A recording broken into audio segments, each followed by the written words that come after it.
You're listening to the Second Look podcast, where we take a closer look at what we're learning each Sunday at Connection Church to help you grow in your walk with Christ. Here are your hosts, Pastor Joe Terreri and Pastor Dan DeRochers. Welcome to the Second Look. My name is Dan, and I am joined today by Andrew, not Joe. Well done, Andrew. Oh, thank you. And we are here talking about a king for all seasons. But first, Andrew, I've got a question for you. Okay. And as you know, we don't prepare these things, and you have no idea what I'm about to ask. But I would like to know, in your opinion, what is our strangest cultural Christmas tradition? Or maybe your strangest family Christmas tradition? Like, what's something that you think about at Christmas time and you're like, that's weird? He's thinking, folks.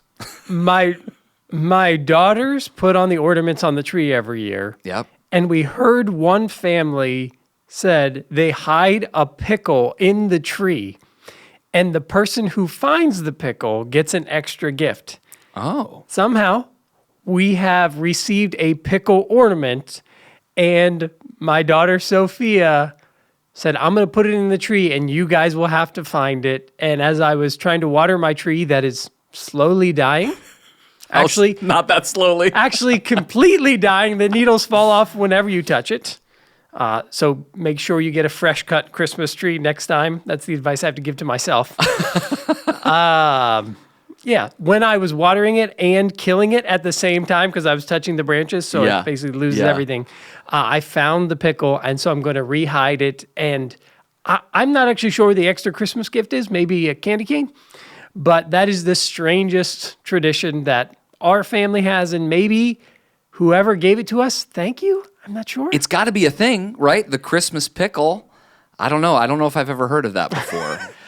Yesterday, at the end of second service, we play music after our services, and I forget what the song was that was on. It was a Phil Wickham song or whatever, and I was cleaning up the stage, and probably the second song that came on, I'm like singing along to it a little bit, and then I realized that the line, Santa's on his way, it was the Christmas waltz, had somehow entered the playlist, and I was like, oh, no, that's not okay. That's not okay for the end of a church service.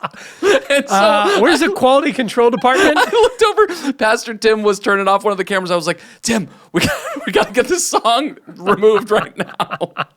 So if you were here at the end of second service and heard that song, we did not intentionally bring sacrilege into our service. But we did bring Santa to our building yesterday. That is true. The day before Sunday. That is true. And Andrew, what a great day that was. What a great time to shower people with the love of Christ. And we had multiple people come to Connection Church on the day after Photos with Santa because of Photos with Santa. Wow. I heard about one family, and they came to Photos with Santa, and then they brought their young kids to the service the next day, Sunday, and they said, we're coming back. Wow. And God worked through Photos with Santa, or, as I call it, Photos with Dan's dad and mom.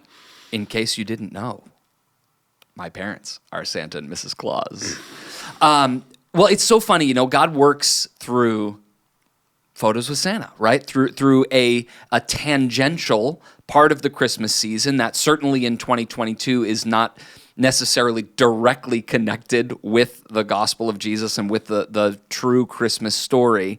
But what we find in the story that we unpacked yesterday in service is God working through another set of unlikely characters, right? The Magi from a distant land. We were just talking about this a few minutes ago about how kind of the real winners in the story, when we talk about how we can respond to Jesus, it's actually the pagan astrologers that are the people that we should be most like. Who were from Israel's greatest enemy throughout most of the Old Testament. Yeah. They were from that place, and then they came to worship the one true king. Yeah. Well, when we talk about the kingship of Jesus, one of the things that Joe brought out of the message yesterday was that he is an inclusive king, right? And that he came to include outsiders. And I think one thing, Andrew, that we miss out on sometimes, especially when, if you're just like, if you've been a Christian for a long time, like, we actually are the outsiders, right? Yeah. Yeah, I mean, it started with the Jewish people, and we're all Gentiles. Yeah, unless you are culturally Jewish, right? Jewish heritage. Right. But even then, we're now Gentiles, and the Jews were God's people, but now we're Jesus's people. So all of us are included in it. Yeah. It's pretty amazing that Jesus, when he spoke to the Magi, he spoke to them in a language they understood, and he has come to include everyone to be part of the kingdom of God. I mean, how does that hit you? Even as you communicate the gospel, as you work in discipling people, like, how does that element of the kingdom of God strike you, and how do you communicate that to other people? Yeah, so I had a conversation with someone a few weeks ago, a guy after service, and he was a Muslim, and it was the week that I preached, and I talked about how Christianity is the only religion where it's based on kind of God's mercy, and we had this really good conversation, and the real difference is we believe Jesus is God and they don't. But the other big difference is you have to read the Quran in Arabic. You have to be from a certain people group. And when Joe said that Jesus is an inclusive king, he's saying, listen, you don't have to be from a certain people group. You don't have to grow facial hair if you're a man. Like, you don't have to do this.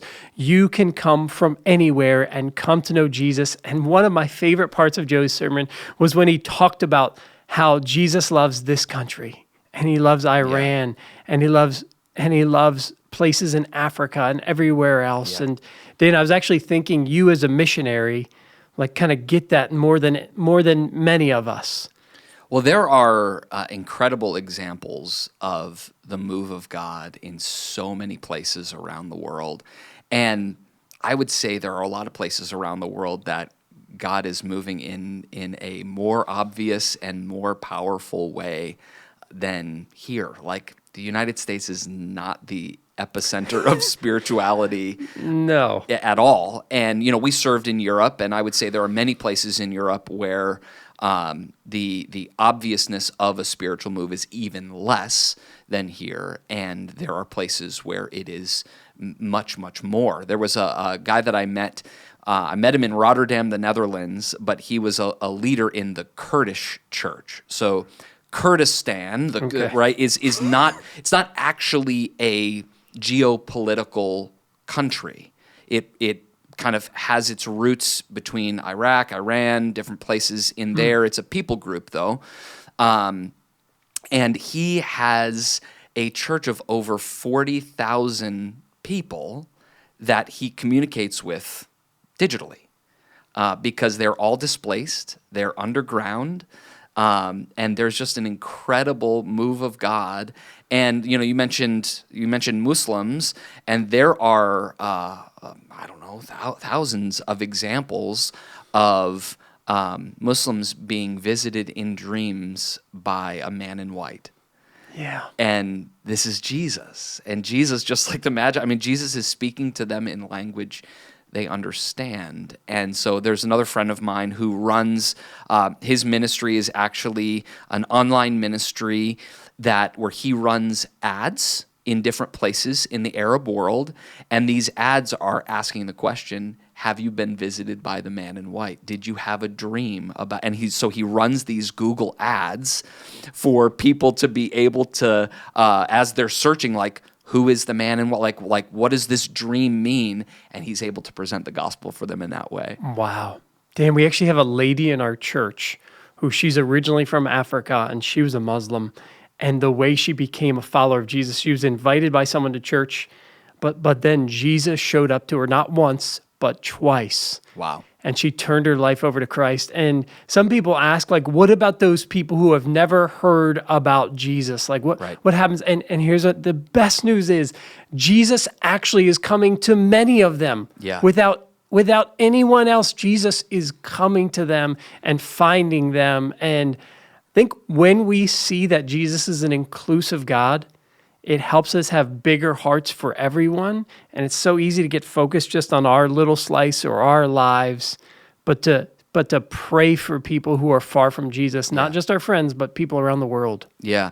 I was just, as you were saying that, I was reminded of our reading in, I think, 2 Peter from our one-year Bible reading plan, where he says that Jesus not returning is his patience, right? It's so you think about the people that have not yet heard. Well, that's why Jesus hasn't come back yet, right? It's his great patience. It's actually his mercy on so many people to give them a chance to hear this beautiful story. I think it says he's not slow in coming back. It's actually a plan for him to come back, and he wants none to perish.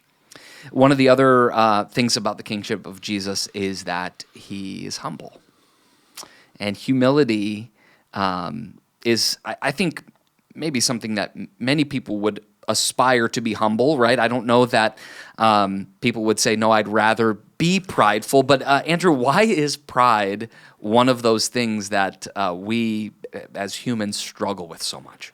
Yeah, I think pride is probably the root of most of sin and most of evil. And kind of all the church fathers throughout history would kind of point that way. And you're like, oh, okay, there's something deep down about pride that really pushes us away from Jesus. And it's not explicitly stated in Scripture, but might say that was the primary sin of the devil or Satan or Lucifer, that he was prideful. He wanted worship instead of God getting all the worship. And so that's why he turned against God. And I think pride is really saying, like, we're the best. We deserve the glory. We deserve the honor. And it just creeps in. And one of the hardest parts about pride is that it's not a sin like you see, like if you're stealing from your employer, right? If you're gossiping about someone else, if you're having sex outside of marriage, right? Those are clear and like, yep, you know you're doing those. But with pride, it slowly creeps in and takes over till you start thinking, wow, I really am good. I really am the best. I mean, I want to push back a little bit. Go ahead. Like, I don't know that I've ever said to myself, I'm the best. And maybe people do. But are there other ways where that sentiment creeps in, but where maybe we're not, like, our internal dialogue isn't, wow, look at me, I'm so great. Like when I look at myself in the mirror, I don't really think that. But what are some other ways that kind of that sentiment creeps in? That's really good, Dan. I think, I'm not sure I've ever said I'm the best because I know who I am. And yet I've had many times where I said, I'm better than these people. Okay. Right? That's interesting. Yeah. And when you look down at other people, you start to realize, wow, pride is a real issue in my life. Like, even if it's people walking through Walmart, right? Even if it's people where you're like, I'm obviously doing so much better. When you start to think that way, you've forgotten the gospel. You've forgotten that you are needy and that the only reason you're at where you're at is because of what Jesus Christ has done. So would you say that it's like when sometimes those comparisons sneak in, where someone does something either in an environment where you're in a meeting and someone says something or I don't know, shares something and it's over the line, and you're like, oh, well, at least I don't do that. Yeah. I mean, is it kind of that sort of thing? Yeah, I mean, I feel like as I've grown and become more self-aware of those things, for me, it becomes people that kind of like an impersonal thing, but I see how messed up their life is, or I see or I hear about people whose decisions they've made, and I'm just like, wow, how could they ever think that, right? How could they ever do that? And pride also comes in when we start thinking about ourselves more than almost anything else. Okay. And sometimes our anger also reveals pride when we get angry about things that have inconvenienced us. Like what kinds of things? I would say your kids, right? No, our kids don't inconvenience us. Never. No, but there's sometimes when my frustration level is high with my kids, and I'm not sure they've actually done something sinful, but they've just done something that's inconvenienced me or made me feel a certain way. And even when we get upset with other people, we need to ask the question, like, have they sinned against me? Or is it just something that's made me look in a worse light? Oh, okay. So when you're out in public and your kid starts to have a little bit of a meltdown or disagrees with you or refuses to do something, that feeling of where you want to control them, you want to clamp down on them, they're actually being a kid, right? Yes. They're not doing something inherently sinful, and when your thought is, how does this make me look? That's a prideful thought. Yeah. Oh. Yeah, so C.S. Lewis, he talks about humility, and he doesn't say humility is thinking less of yourself, and maybe you've heard this quote many times, but it's thinking about yourself less. Yeah.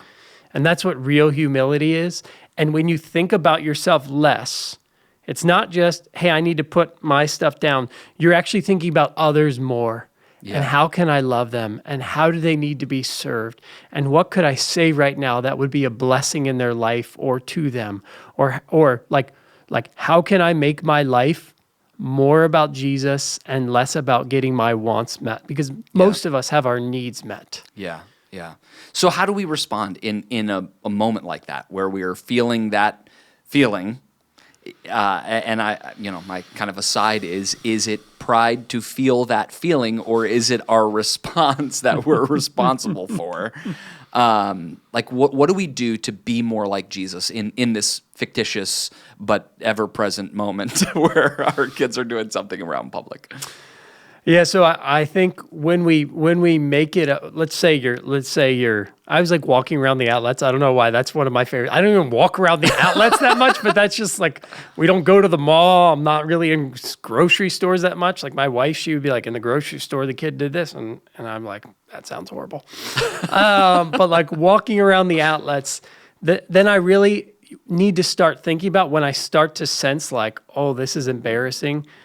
I actually need to remind myself about whose approval I'm really looking for. I need to stop caring about what these strangers around me think about me and say, what does my kid need right now? Like, what does Jesus want for my kid right now? Like, how do I need to lovingly come alongside? And sometimes there's discipline needed. Yeah. Right? Sometimes I need to say something. Other times I would say, hey, it's time to go because we need to have a conversation that we can't have in front of the Coach bag store. Like we're not having this right now. The kind of discipline you need can't be done now. And so it's literally thinking about myself less. Yeah. And thinking about, hey, what does my child need? What does my family need at this point? I think pride is really what like killing pride and allowing Jesus to kill pride inside of us and trying to live life like will make you a better parent. Yeah. A better friend, a better worker, a better coworker, right? A better husband or wife. It really does because it's putting other people first. And that's exactly what Jesus did when he died on the cross. I think sometimes we don't think about that with the people closest to us, right? Especially if we're trying to get stuff done. Oh, yeah. Right? We're trying to get stuff done and we've got our kids in tow. Like your kids are other people. Yeah. Yikes. I mean, that hits close to home. It's humbling. It is in fact humbling.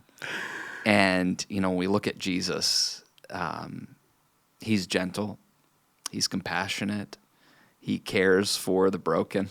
Yeah. He came to serve, not to be served. Yeah. And, the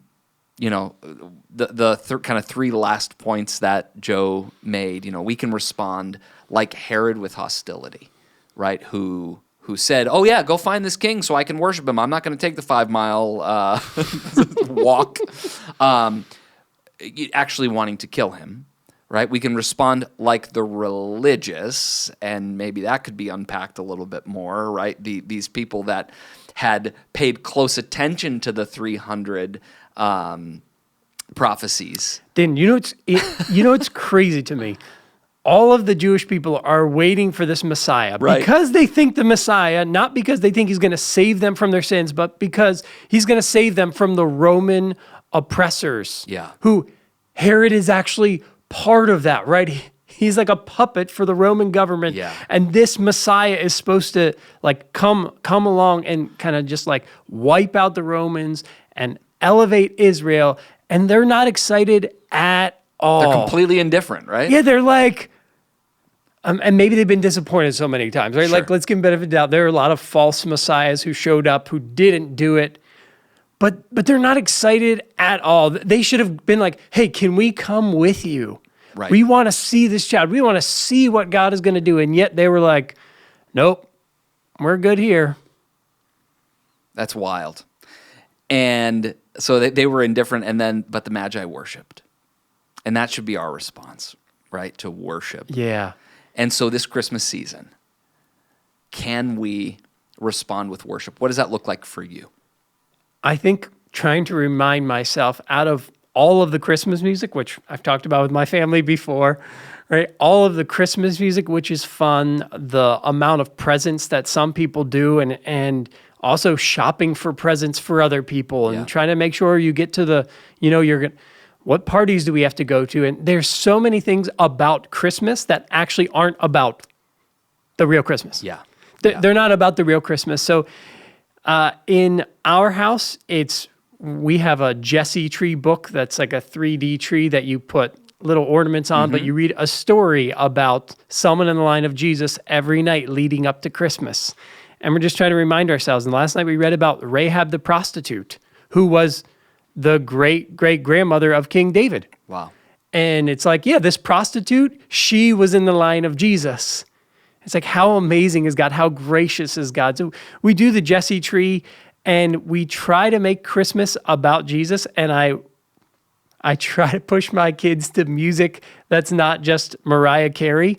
And All I Want for Christmas Is You, but reminding us constantly that it's about Jesus. And even in my own heart, I can get stressed out about all the stuff that has to do with Christmas, but remembering that Jesus is actually the one that I'm looking for and that I'm living for Advent, just waiting for him to come back. And at dinner time, we've been saying, what's one thing you're grateful for? And then what's one thing you're looking forward to when Jesus comes back? And some of those answers are funny. But it's really just trying to continually point each one of us to say, hey, we're waiting for Jesus to come back. Yeah. Does your Jesse tree have a pickle ornament? It does not have a pickle ornament yet. Well, this has been another episode of The Second Look. You can catch this sermon and much more at our website, cometoconnect.com. Have a great week.